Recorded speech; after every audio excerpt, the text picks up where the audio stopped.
We're back for part 3 of yours truly, Johnny Dollar, the McCormick Matter. Now for tonight I got my Johnny Dollar suit on, and I even got my Johnny Dollar revolver, because I think things are about to get hairy.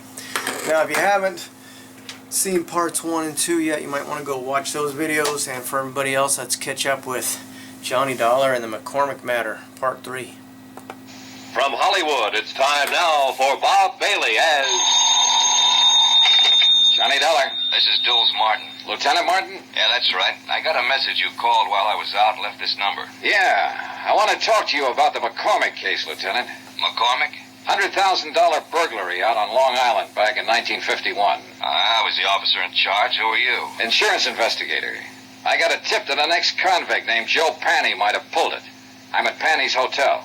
Well, let me know how you make out. Say, listen, his room's been torn apart. Every inch of it's been searched. And when I came here tonight, I got socked by a woman with a gun. Give me that address.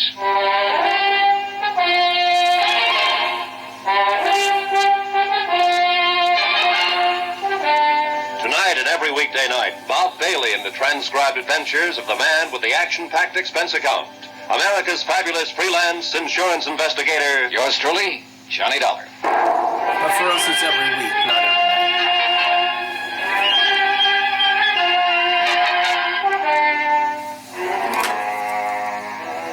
Expense account submitted by Special Investigator Johnny Dollar to the Allied Casualty and Insurance Company Limited, Markham Building, Hartford, Connecticut. The following is an accounting of expenditures during my investigation of the McCormick matter. Expense account, item 7, $2, 2 drinks. For myself and Lieutenant Dulles Martin, NYPD. A big swarthy man who seemed to know what he was about. Martin looked over the damage done by the unknown ransacker of Joe Panny's room, questioned the clerk, who was unable to furnish any helpful information. Then, because Joe Panny was officially a parole violator, ordered a general pickup. We should be able to get our hands on him pretty soon, Dollar. I hope it's that easy, Lieutenant. Any reason why it shouldn't be fairly routine? No, just a feeling, I guess. I don't know. He ran. This whole matter's been flimsy. The tip was weak, but it seems to be paying off. Nothing fits, though. I don't quite get all this, Dollar. How'd you come in on this? Old Mike Cairn died up at Sing Sing 2 days ago. Before he went, he told me he believed Joe Panny might have pulled the McCormick burglary. It didn't seem likely then, Panny being a small-time auto thief and whatnot. But now it does, in view of what's been happening lately. Somebody sure wants something Panny might have, judging from that room. I never saw one taken apart better, an expert search job. Yeah. Hey, Lieutenant, when you picked Joe Panny up, I'd like to be in on it. He's my only lead in this case, and I want to talk to him again. That's not asking too much.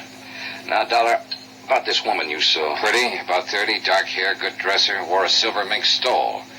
The gun she socked me with was a little one, a 25 or maybe 32 automatic. You think she might have done the searching in Joe's room? What do you think? She was flustered and upset when I bumped into her, anxious to get away from the place. And, of course, the gun in her hand. Yeah. She sound familiar to you in this neighborhood? No. Could be anybody. Yeah. Well, that's about it, Lieutenant. I think it's Mrs. McCormick. No, I got it. Oh, thanks. The one who had the jewels I stolen. suppose you talked to McCormick, got the full story of the burglary from him? Almost first thing, yeah. Well, I remember him when it first happened. Nice enough, but strange, I thought. This business about somebody phoning the parole office ahead of you to get Joe Panny's address, that stops me, though. It's hard to figure. You sure you're telling me everything? Sure, I'm sure. That part sounds crazy. Not if somebody knew I was looking for him, wanted to get him first. But who? How should I know? Well, we'll see what we will see. Can I drop you anywhere? No, thanks. I'll walk. You let me know when you pick him up. Sure. But he's dead. 2 days passed, and I didn't hear from Lieutenant Martin. I finally phoned in, and a supplementary had turned up, no leads.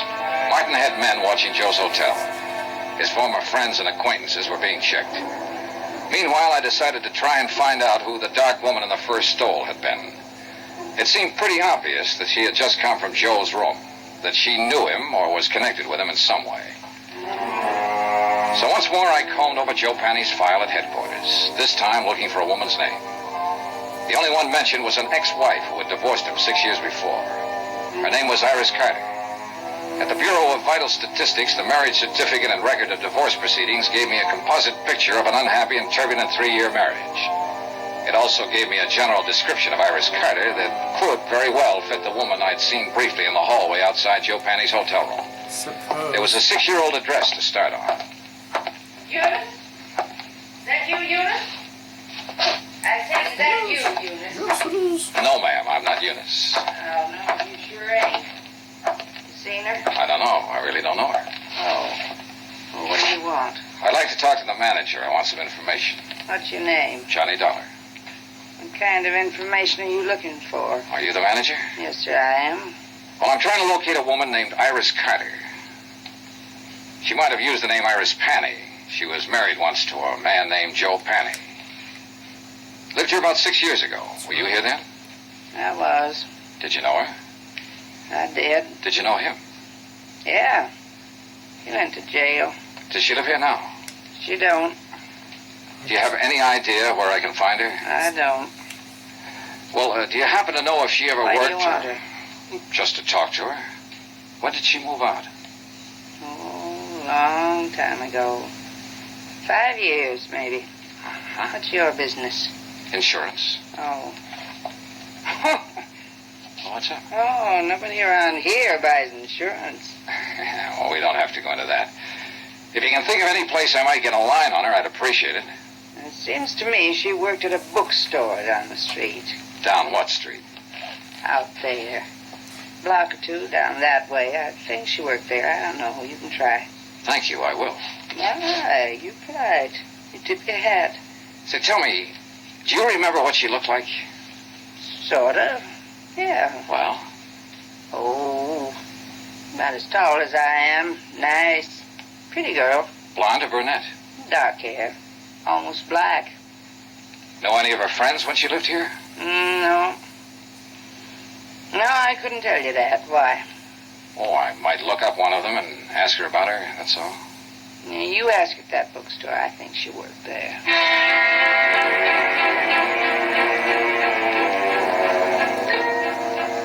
The bookstore Iris Carter Panny had worked in was as dismal as the neighborhood.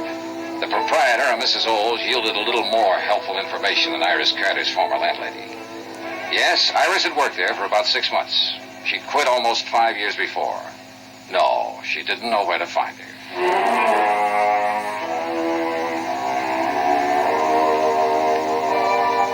Expense account, item 8, $1.02 lunch. I had it in a neighborhood diner called the Showboat, a place where Mrs. Olds said Iris Carter had frequently eaten. The restaurant manager remembered Iris vaguely. She also remembered Iris's boyfriend. I asked for a description. She did better than that. She gave me his name, occupation, and address. An old rehearsal hall 2 blocks away.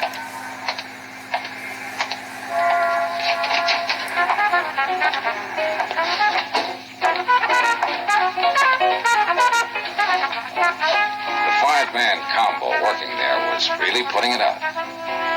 Yeah, and the minute I saw him, I knew the boy wearing the trumpet was the one I was looking for.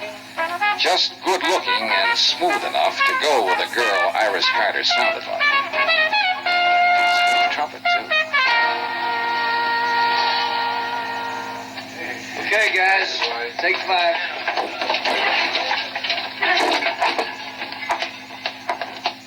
I'm looking for Jack Lang. You found him. I'm Johnny Dollar. Could we talk a minute?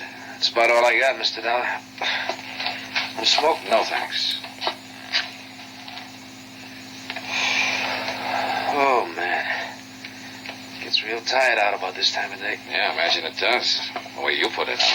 Well, everybody to his own racket. What's yours? Insurance investigator. Okay. Now what? Well, I've been asking around the neighborhood, and they tell me you once knew a girl named Iris Carter, or Iris Panny. Iris Carter. Go on. I'd like to find her and talk to her, and I thought you might be able to help me. Go on. I want to talk to her ex-husband most of all. I thought somehow she might know where to find him these days. He's in the camp. He was released 3 weeks ago. No? Any ideas? No. I thought finding her might be a shortcut to him. I wouldn't think so. They were all washed up when I knew her. When was that? 5 years ago. She hadn't seen him for over a year then. She didn't have much use for him. I don't blame her. How long did you know her? No. We went together for a while she worked at some crummy bookstore. Then she moved away, and I didn't see her after that. I think she said something about going back to Ohio. You think? I don't remember offhand. Well, let me put it this way. As far as I know, she's in no trouble. The one we want is her ex-husband. You'd be helping a lot if you could tell me where to find her. I don't know. I honestly don't know, and I sure wish I did. I'd like to find her myself. Why? Well, when she went with me, wasn't any good. I think she just walked out because she was tired of losers. Sick up to here, you know what I mean? Can't blame her. He gave her a pretty bad time. I didn't do much better. But now I got something. It's this little 5-piece outfit. Not much, but something. I'd like to show it to her and say, Iris, this is mine. You kind of had it bad, huh? Bad as a guy like me can get it. I know I'll probably never see her again as long as I live, but boy, if another one like her ever shows up, I'm gonna be ready, Dad. Ever see her? No, she must have been something. Yeah. Oh, he's got a picture. Take a look. Nice. Yeah. I take it back. What back? About seeing her. I've seen her. It is her. When? Where? 2 nights ago in the hallway outside Joe Penny's room. You sure? I'm sure. She hit me with a gun before she left. Your The ex-girlfriend. picture he had flipped out of his wallet was old and well thumbed. It showed a sultry kind of face that could have been 20 or 30 or 40. A wide, frank, smiling, happy mouth. Not the kind of girl I would imagine could ever be married to a Joe Penny. But there was no doubt about it. She had been married to him, and I had seen her. On my way back to the hotel, I dropped in to check with Lieutenant Martin. Hi. Doing any good? Any lead on Joe Penny? Nothing so far. This may take longer than I thought at first. Well, I've been out looking for his ex-wife. I didn't find her, but I found a few people who knew her. She was the one at his hotel the other night. Name's Iris Carter. You sure? Positive. I saw her picture. We better try to pick her up, too. I'll put it out right away. Fine. Well, I'll keep in touch. Wait a minute. Don't go.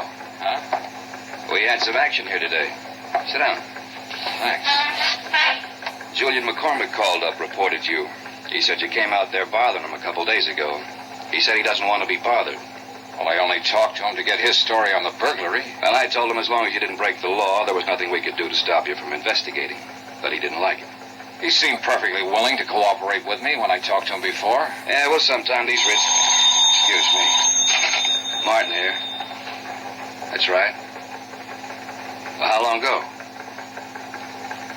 Okay. Well, they found your boy, Joe Penny. What? Yeah. He's on his way to the morgue. Harbor Patrol picked up his body a couple of hours ago, loaded down with slugs. Some case. And that ain't all, Johnny. Huh? His feet were burnt. I'm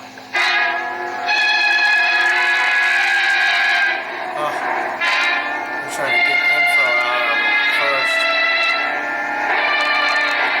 He stood up to people that helped him. They're looking for the money. Now, here's our star, Bob Bailey, to tell you about tomorrow's episode. Thanks. Tomorrow, a phase of this case that ought to be called the Talking Corpse. For believe me, this one said plenty. Join us, won't you? Yours truly, Johnny Dollar.